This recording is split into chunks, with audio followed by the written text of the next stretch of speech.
Okay, so good morning, good afternoon, good evening, everyone. My name is Chaitanya. I'm from Perceptive Analytics. Warm welcome to all of you. Thanks for joining in. So basically, so let me just give you a little bit of an introduction about Perceptive Analytics, and we'll dive right in. My name is Chaitanya Sagar, and I'm the founder and CEO. And basically, let me also just give you a little bit of intro about Perceptive, because you may not know about Perceptive Analytics. So let me just give you a little bit of an. Okay, so basically, we are a Hyderabad-based analytics company. And we work on the following aspects. Let me just, okay. So we work on three areas. One is marketing analytics. Number two is visual analytics. Number three is data engineering. Let me also share with you a little bit of a recognition that we have received in the past. So we are recognized as a top data science provider by Analytics India magazine. We are also the winner of a Fidelity Investment Data Challenge, in which 52 companies competed. And we are also an awardee at the Netflix Hackathon in Tableau Conference. These are some of the recognitions that we have received. So we would always love to, talk to great minds about topics of interest for all of us, and data analytics is a very important area for us. So see, at the core of data strategy for an organization is how it collects the data, orchestrates it to various systems, and be able to serve it across the organization so that they can use that data to make decisions, right? One of the key end results that a company or an organization looks for is how to be able to make meaningful inferences out of that data, right? And that's at the very core of the data strategy that the organization has, because that's the end results that they're looking for. So we have found a brilliant mind on this. We have Dr. Barry Devlin with us. Barry, warm welcome to this webinar. Thanks, Chaitanya. And let me quickly give you an intro to Dr. Barry. He's among the foremost authorities on business insight, and one of the founders of data warehousing very early on in 1988. Barry says he's the grandfather of data warehousing. Is that right? Yes. And he has over 30 years of experience, and 20 of them is with IBM as a distinguished engineer. He's a widely respected analyst, consultant, lecturer, and he's the author of Data Warehouse from Architecture to Implementation, and Business Unintelligence. Okay, a book. The book is Business Unintelligence: Insight and Innovation Beyond Analytics and Big Data. He's the founder and principals of Ninesight Consulting, and he provides strategic consulting and thought leadership to various companies. We really wanted to understand what is it that goes into the core of making generating meaningful insights, and what does it take for an organization to be able to get to that level. Okay, so that's what we're interested in. So with that, Barry, over to you. Request you to enlighten us. Thanks, Chaitanya. It's been a pleasure to work with you, and I'm looking forward to this session. Let's see if the technology works further, and I can share my screen.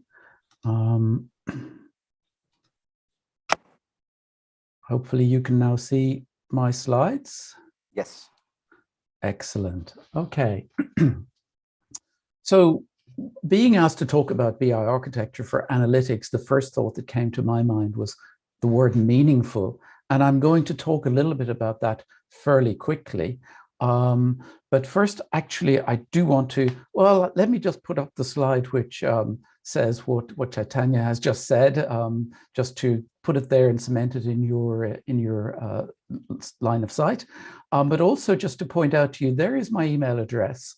And if any of you want to get a copy of the PDFs from the slides, please feel free to email me at that address, or indeed to get in touch with Perceptive Analytics. Both of us will be able to do that for you. So after that very quick intro, let me go straight into the topic. So as I've been dealing with clients and with software vendors and with solution providers and indeed consultants over the years, talking about architecture, one of the things that has always struck me and one of the things that has always amused me is this feeling I often get when I speak to them. This is an old cartoon I'm sure you all know. It's then a miracle occurs. And it's sort of like, it's almost like that in analytics as well. And the way that it typically works out is that it's a picture like this. So the miracle is something like a data analytics pipeline. And if you take a close look at that, and I'm not expecting you to see it in detail, you may notice there's lots of products, there's lots of technical things, there's lots of technology involved. And yet I'm not sure that that's how you make a miracle. I'm not sure that's how you can actually get a BI architecture for analytics working. You need to step back to first principles. And for me, stepping back to first principles is, what do we really want to do? And what we really want to do is to take data and turn it into decisions and actions. And that data is very often ill-defined, poorly contextualized, or even low quality. And the decisions that we want are required to be insightful, valuable, and correct. So the data analytics pipeline is not necessarily going to solve that for you. But I would claim that my architecture, which is called a digital information systems architecture, can show the approach to a solution. I'm not alone in thinking that magic is not going to work. Here is a quote from Forrester from a year or two back, saying, simply putting lots of diverse data into the cloud or a data lake won't magically create meaningful insights. So they point to the sort of technologies that you saw in the previous data pipeline architecture: ingestion, transformation, integration, enrichment, et cetera, et cetera. And that's all very well. I agree with them to that extent. But as I've said in the previous slide, I think something is missing. And to me, what's missing is any explicit acknowledgement of a need to contextualize and document the real meanings of uses of data in all business situations to achieve meaningful insights. And there's a lot in that sentence, a lot in those words that we'll go through over the next few minutes. But think about it, real meanings being contextualized, real uses, and I'd say uses, multiple uses of data have to be explained and have to be understood. So what's my architecture picture? Well, this is the conceptual architecture. It's a conceptual architecture, as I define it, is all about the basis for a conversation between business and IT. And this is a very simple picture at one level. It simply says, hey, we have to have information, and through processes, we provide it to people. And there's lots of other words there that you can think about, and I'm not going to go into them here, nor am I going to show you the logical level of this architecture, which is much more complex. You'll find that in the book, as Chaitanya has already mentioned, and you can get it here. But it is the design foundation for digital business. It's the design for foundation for analytics. And it's the initial translation of business needs into architectural options and constraints. And I like to say that we can read this as a short sentence: people, process, information. That's what analytics is about, right? People processing information. Let's dive a little deeper and use this very simple model to answer a question. And the question that I want to answer is, what does the information and data mean, and where and when can it be used? So there's our model again, and we can immediately think, well, yes, people use processes to create information, to access it, or to obtain it and use it in their own analytics tool. Very simple. When they do that, particularly when they access and obtain the information, what you're getting is we're trying to create a pathway of decisions and actions which basically take the information through a process and up to the people. But wait one moment. What is that information? Is that information understandable? Is it usable? How do we actually go forward with that information? If we have a word like sales, does it mean sales before tax, or does it mean sales after tax? Does it mean, how do we combine sales if some of those sales are monthly rental type of sales and others are single option sales? All of those things need to be somehow considered. And the way that that's done is through the context and meaning. Now, context and meaning also lives within information. And that context and meaning has to be brought with the information itself to the people in order to create the environment in which we can make valid decisions and take good actions, right? Makes sense. I think we'll all agree that you can't work with data or information unless you know what it means. You can't work with it unless you understand the context in which it was created and in which it might be used. So how do you get that information? How do you get that context and meaning? Well, I have to tell you that there's a piece of work you have to do up front. And that upfront work is about modeling. That might be data modeling, might be process modeling, might be information modeling, but it's about trying to create and document how it is that the data is going to be used, what does it mean, how will it work together. I want you to keep that image in mind as we go forward a little, because I'm going to now put it aside and show you an image that some of you may have come across before, and a lot of consultants in analytics and decision-making support and knowledge management use this image that I'm going to show you. It's called the DIKW model, Data, Information, Knowledge, Wisdom. And it was created by a management consultant called Russell Ackoff way back in the late 1980s. And if you read the assertion, this sentence that's here, it's based on a very simple assertion. On average, about 40% of the human mind consists of data, 30% information, 20% knowledge, 10% understanding, and virtually no wisdom. Just think about that for a minute. Is that true? Well, I suspect many people thought it was true because they saw at the end, the last piece, virtually no wisdom. And everybody said, yeah, absolutely. There's no wisdom in people's minds. But the others, 40%, 30%, 20%, 10%, where did he get those numbers from? Were they real data? Or did he just go, I think it might be 40. I don't believe that this is any longer sufficient as a basis for modeling today's information world. This pyramid that starts with data, puts information on top of it, knowledge on top of that, and wisdom at the top. I don't think that works for a variety of reasons, but one of them is that actually information precedes data. That is to say, nobody has data before they know what they want to do with it, know why they want to collect it, and that's actually information. Data is just nothing more than information that has been optimized for computers and for calculations within computers. I think it's fair to say, and most of us would accept, that if you think about the process from information to knowledge, so information coming from a BI tool or an analytics tool, how do I get from that to knowledge? Well, it's not just the data or the information or the graphics or the visualizations that I get from the analytics tool. It comes from my past, and it comes from things that I know from previous situations. And all of those things contribute to knowledge.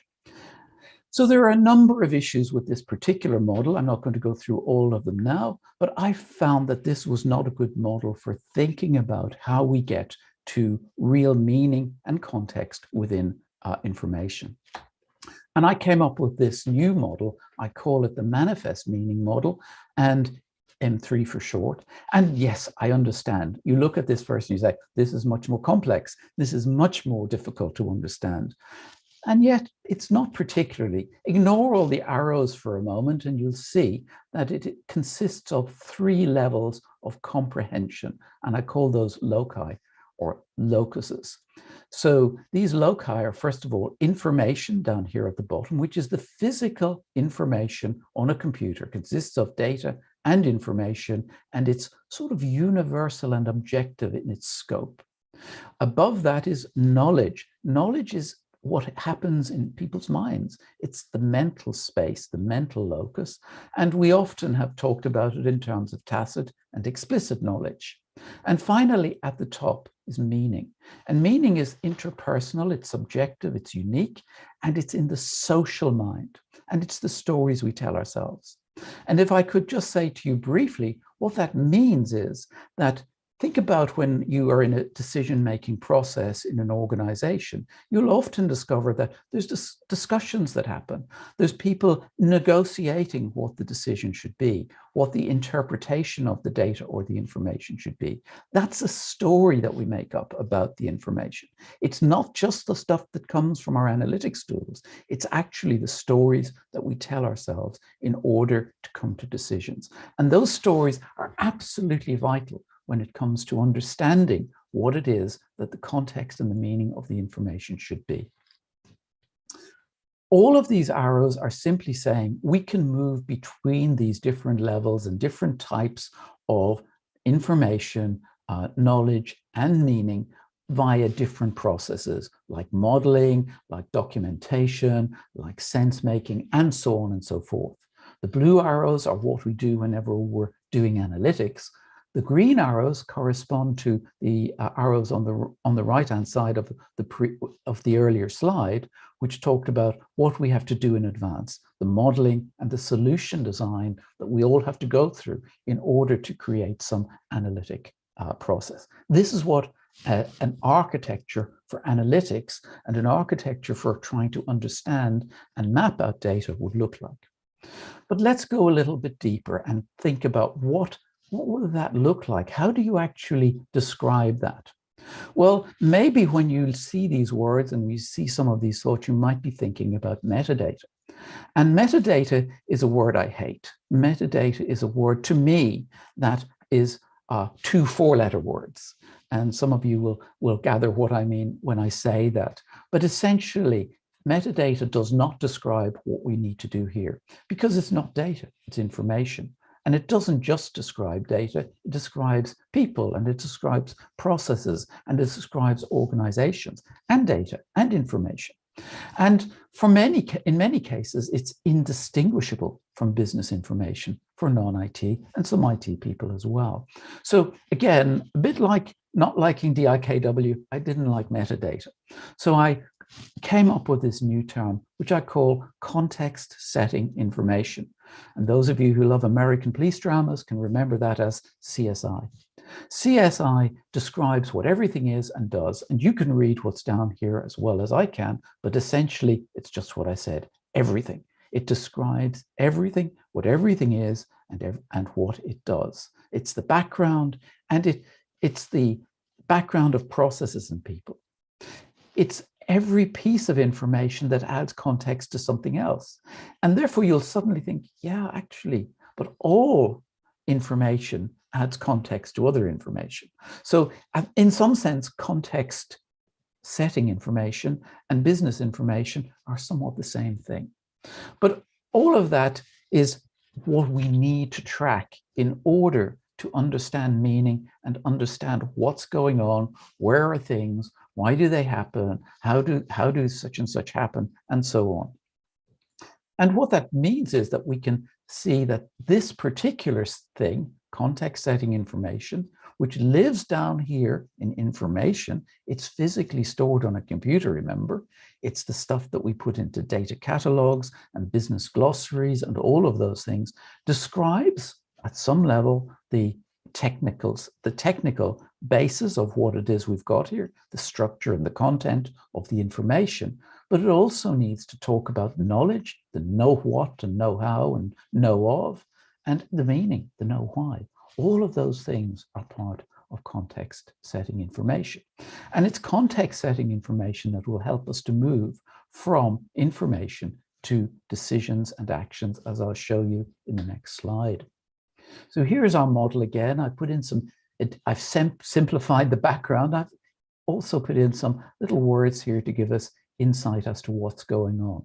Stored information and data specific to a business and task. The knowledge being the insights we gain, which are based on specific and general information, and meaning the stories we tell ourselves and others. So how do we get from those things, from information coming from our analytics tools to the what we want to get to insightful decisions and actions? Well, data is only a starting point. It exists in the physical locus, and data itself is contextless subset of information. And that's, by the way, a warning, because that limits the scope of AI in current tooling because of the contextless nature of data. Okay, from information to decisions and actions, very simple. We draw some arrows. Design is very simple in PowerPoint. We draw some arrows, we let them flow off the screen, we take information, we somehow go through knowledge and meaning, and we get to decisions and actions.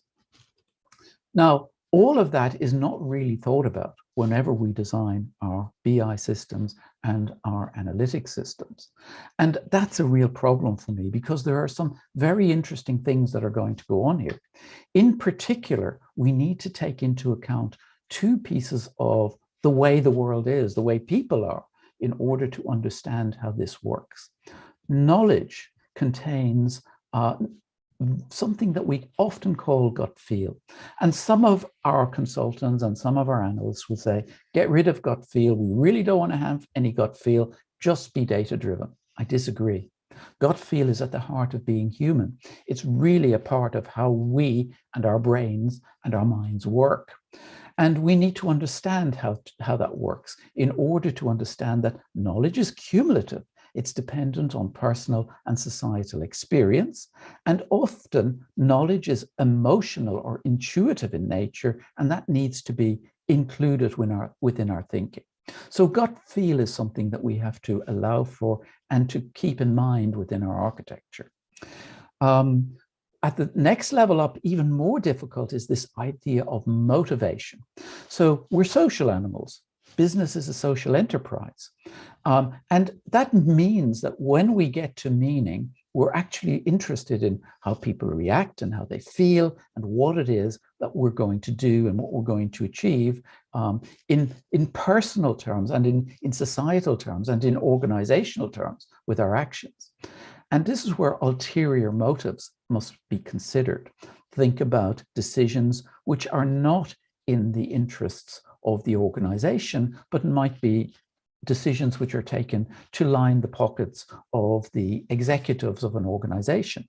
Now that, you could say, is something that we shouldn't have to worry about as analytics people, as architects. But I argue that we should, because no matter how good your information is, no matter how good your tools and processes are, no matter how good your analytics is, if the motivation of the people using those tools is suspect or is in any way faulty, then no matter how good this stuff is down here, by the time we get to decisions and actions, it's going to be a problem. And it's also going to be a problem in AI, because AI starts with this idea that we just have data. And when we just have data and put it through AI, we don't have a process, a position, a place to do anything about gut feel or motivation. So some philosophers have been thinking about some of these things, and I don't want to spend too much time, but I want to just give you a little bit of thought about philosophical idea called epistemic dependence. And here's a set of questions about how do you know? How do you know that light is a wave and a particle? Well, you trust the physicists who decided and who did a lot of experiments over the years, and they did a lot of stuff that you probably don't understand. But they have shown that it works, and they have shown that there are many ways that it can be demonstrated in real life. But that's a very simple type of physical question. How do you know that COVID-19 vaccines are safe now and in the long term? Well, here's an interesting one, because in this part they're safe. You can say they're safe now because there's a lot of science that shows it. But in the longer term, how do we know? We trust. How do we know that electing Donald Trump was a great idea for the US? Well, this actually now comes down to an emotional decision. This is a belief system. So here are all of these things. These are knowledges, these are knowings, but how do we actually bring them into our work? Well, epistemic dependence, which is something that was suggested by a guy called Hardwick in 1985, suggests that we can't just prove everything from first principles. Remember, Kant used to say, think for oneself. What we actually are going to do is depend on others' expertise. So as knowledge and expertise evolve so quickly, we have to trust experts. But which ones? And that's the big problem. So this brings us to the idea of community versus individual knowledge, and the idea that rationality in some sense rests on trust. These are all deep thinking that we have to do in order to get to the point where we can really understand how to get meaningful information and reasonably good decisions and actions coming out of them. Let's go back one more time to our architecture. This is the picture you saw earlier. And what I would say to you is that if you want to do analytics on this side, what I've shown you so far means that we really have to do a significant amount of information governance on this side in order to create, to document and store the meaning, the context of all the data and information that's down here, in order that the analytics that we do on the left-hand side makes sense. Now, I've really pushed this to the limit in terms of the time we have, but if you're interested in a deeper dive, I have a 2-day online course in March, which you're more than welcome to sign up for, and the link is here. So that's sort of is it. Let me draw some conclusions relatively quickly. Meaningful insights depend on context and meaning. And information, not data, is our base material, but on its own, it's not enough. And pipelines, data pipelines, are not the answer. We have to understand how information, knowledge, and meaning, that triad, if you like, is the foundation. And for us humans, meaning is highly subjective, which means that actions are driven by social, subjective, and contextual factors almost as much, or perhaps even more, than they are by the actual underlying information. So meaning in this sense is beyond rational, and we need to take that into account in our systems designs. And finally, context setting information is, in my opinion, what we need to create and use in order to make this work, to link information to knowledge and meaning, to enable decisions and actions to be contextualized, and to expand the focus on community and individual knowledge so that increasingly we can take into account what it is, the meaning and the context of information. And just one final point here I haven't really dealt with, which is simply saying that as we get into the cloud and as we get into a much wider environment, we increasingly need our CSI to be decentralized. That's fairly obvious, but active, as in it must continuously and constantly reflect what is the real world, as opposed to simply a state in time when a system or a database was designed. So a lot of stuff there. I hope you gained something useful from it. And with that, I'd probably like to hand back to Chaitanya.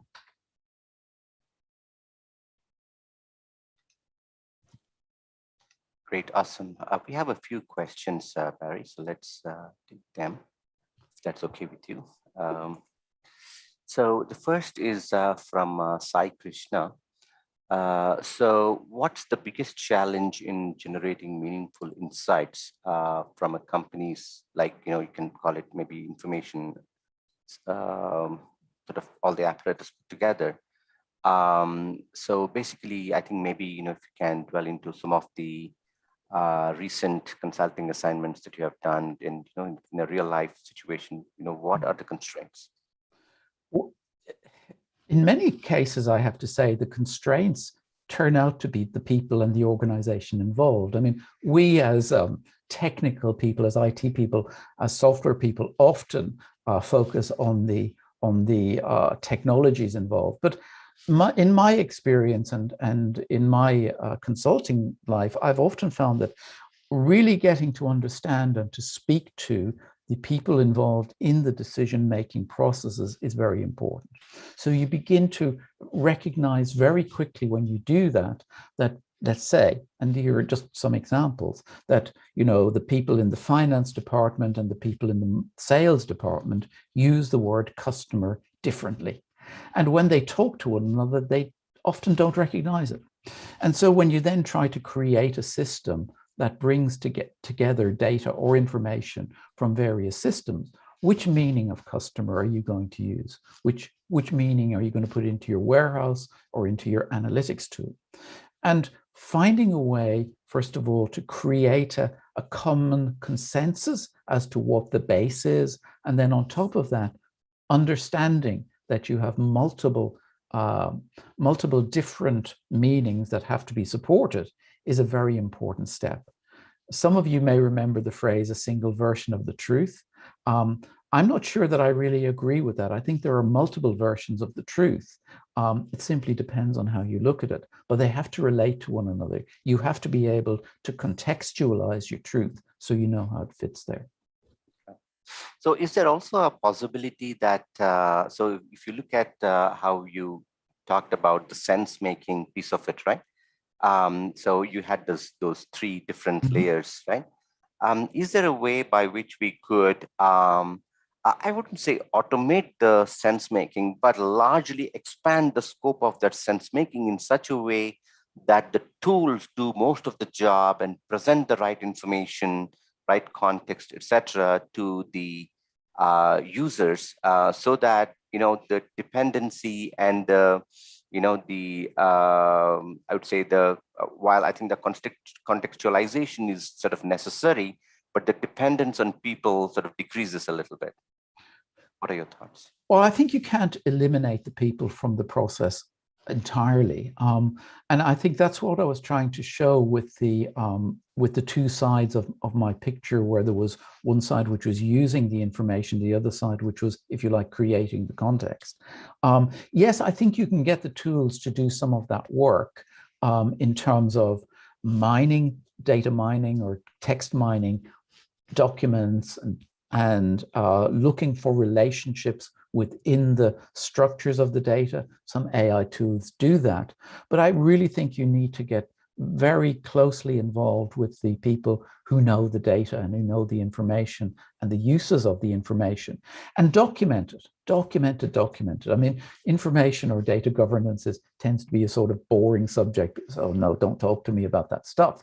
But actually, if you don't do that stuff up front, and if you don't maintain it as you go along, sadly, no amount of technology can overcome the fact that you haven't done the basic work. So you do have to do basic work, but I think, and we've seen this with some of the data catalog tools or the business glossary sort of tools, that as you begin to collect this context setting information, document it and put it into a place where it is usable, put it into a place where the business people can actually manage it, change it, update it, then it begins to become much more useful.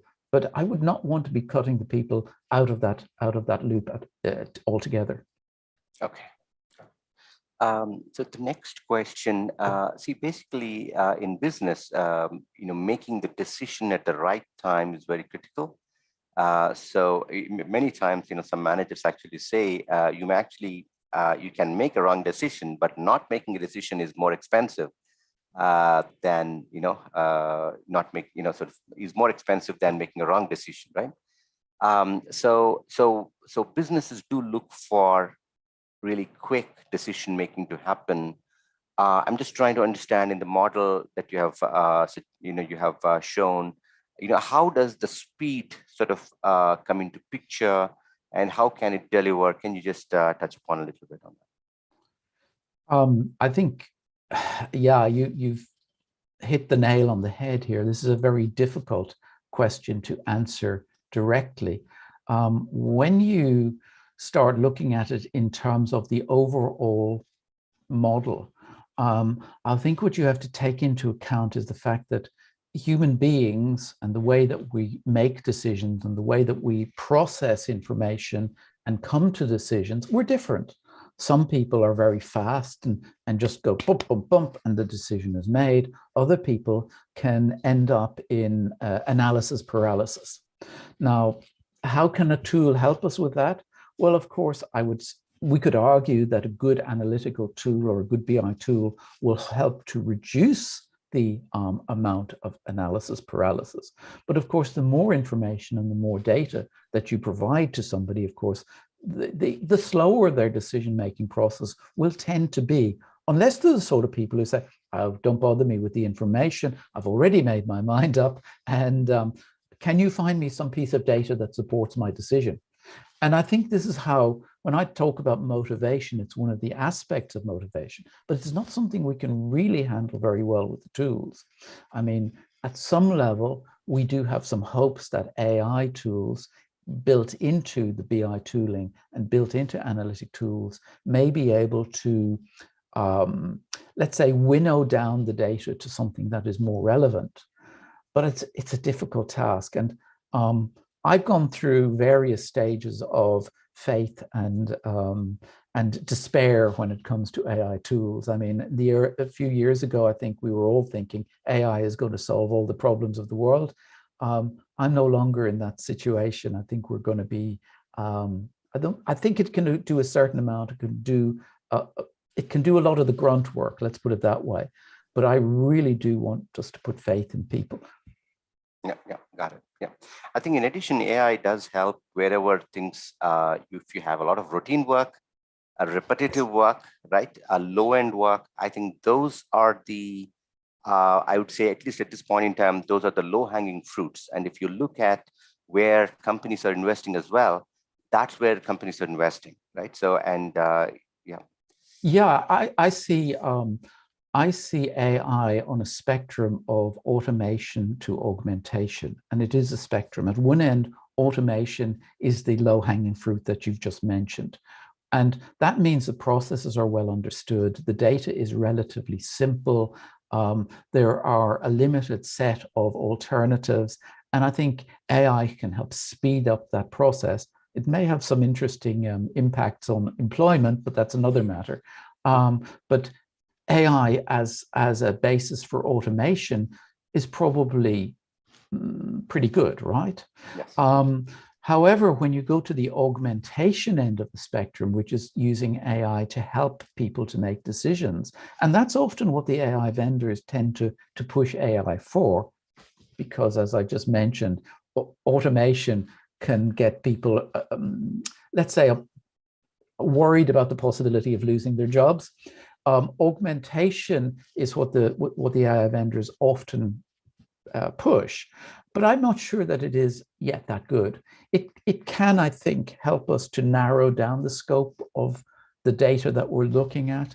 It can help extract from our systems the context setting information that would help people in making the decisions that they need. But I think it really it's still early days in that aspect. Okay.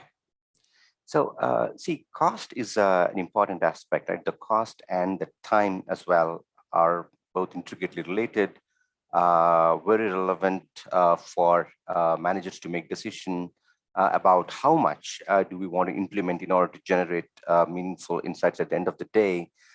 So how do you look at it in terms of where are the, I would say, you could say the low-hanging fruits, where are the ones that take too much cost and time that you could potentially go narrow on? Is this something we want to go full-fledged, or is this something we would like to sort of go gradually? What are your thoughts? Tough question, that one. I think that when we look at individual projects or individual situations, I think we have to deal with each one of them on its own merits. I don't think there are any, for me at least, there are no overarching answers that I could come up with. So the cost of delivering, let's say, good information comes in multiple parts. Some of it is in designing the information and gathering the information that is what you need, and that can be quite a significant piece. And if you don't do that correctly, if you don't do that right, then I think you are in significant trouble when it comes to decision making. And so any level of timeliness doesn't matter because your base information is so poor. However, costs also come in other areas. So, for example, we might spend a lot of money on very substantial hardware in order to get our analytics and our AI running very fast, and we might spend a lot of money on particular AI tools. And I think when we get into that area, making decisions about the balance of cost and benefit becomes much more of a specific business decision. So I think if I look at different businesses, if I look at different business parts of the business organization, I have different answers.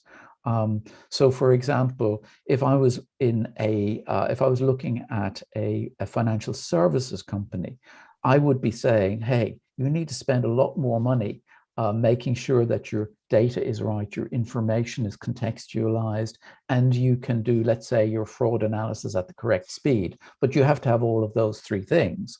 And that's a significant cost. But if I was talking to somebody who's simply doing click analysis in order to try and predict who might buy something next or how to upsell, then I would say, you can use a much lower cost system, much less focus on the correct or the right data, and then speed and getting 70 or 80% of the answers right is what you're looking for, as opposed to 95%. Okay, great. We'll take one last question, Barry. See, over a period of time, I think you have a lot of experience with you. So we're just trying to understand. So how has over a period of, let's say, last 10 years, and more specifically in the recent past, the BI industry has gone through a lot of change. So how do you see that change? What things are, have you noticed? What comes to your mind? What comes to my mind particularly is this aspect of the conflict between timeliness and consistency in terms of data, in terms of decisions. Let me try and clarify that. So if you go back, let's say, to the early mid-2000s and the emergence of big data,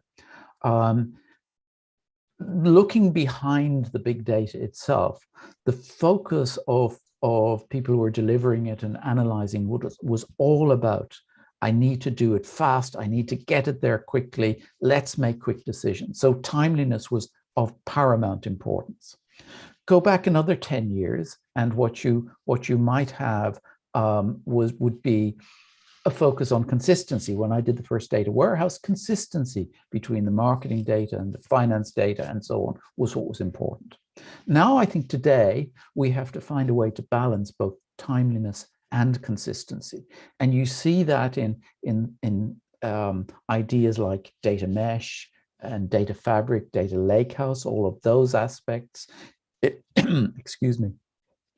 And I'm not sure we're there yet.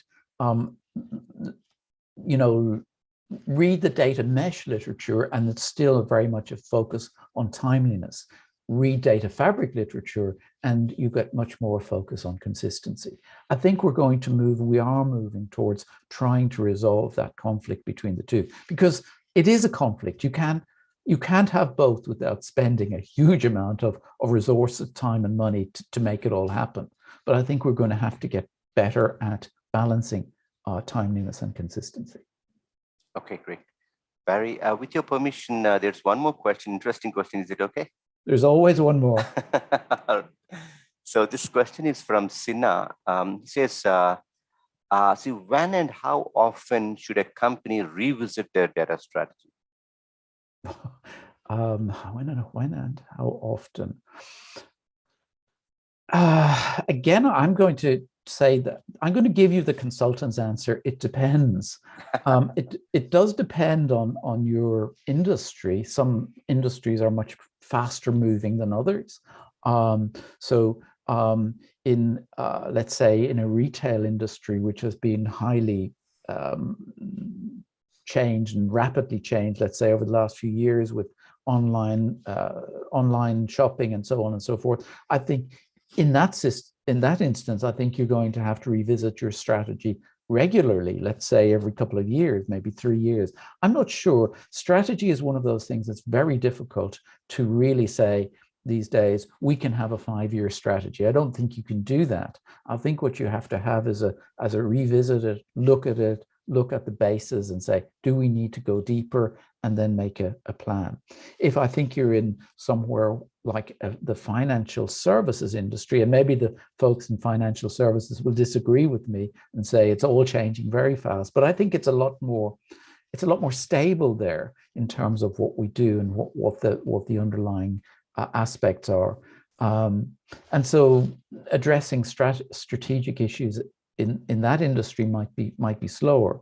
But the more I try to answer this and the more I think about it, the more I come back to my original thought. It really does depend not only on the industry, but also on your own organization, because a new organization is going to need to look at its strategy as it evolves much more regularly than a very mature organization, and so on and so forth. So I'm sorry, it does depend. Okay, I think with that, we will conclude this session. So Barry, thank you so much for joining, and it has been a very interesting conversation. We wish we can have more such conversations or longer conversations. It has been very interesting. Thank you so much, Barry. Chaitanya, a pleasure. Thank you so much too. Thank you. Thank you, everyone, for joining this session. And on behalf of Perceptive and everyone here, I would like to thank all of you for joining this session and making it successful. Thank you so much, everyone. Have a good night or have a